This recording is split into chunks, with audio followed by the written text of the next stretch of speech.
এই যে ভাই দেখেন কলাতে রং মিক্স করছে। কলা যখন সবুজ ছিল তখন আমি খেয়াল করিনি, যখন পাকছে তখন এই রঙের ছিটাগুলা একদম আলাদা আলাদা করে গায়ে লেগে আছে। তো কেন যে এমন করে, কেন আসলে ওরা রং মিক্স করে, মানে কি কারণে? কলাটা যদি এই যে দেখেন এখানেও আছে, যে পুরো কলাতেই আছে রং, পুরো কলাতে রং আছে, দেখছেন? আসলে ওরা এই রংটা কেন মিক্স করে? কলাটা যদি এক সপ্তাহ পরে পাকে, 15 দিন পরে পাকে, সমস্যা কি?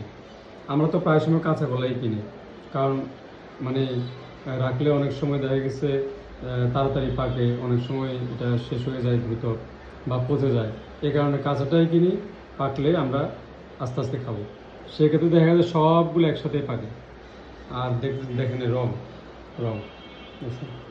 এটা ধরার কোনো কাগজ ছিল না, প্রথমে আমি বুঝতেই পারিনি, এখন যখন পাকছে এখন দেখছি। তো দেখ, সবাই সতর্কভাবে কিনবেন, আসলে কী করবেন, দুর্ভাগ্য আমাদের।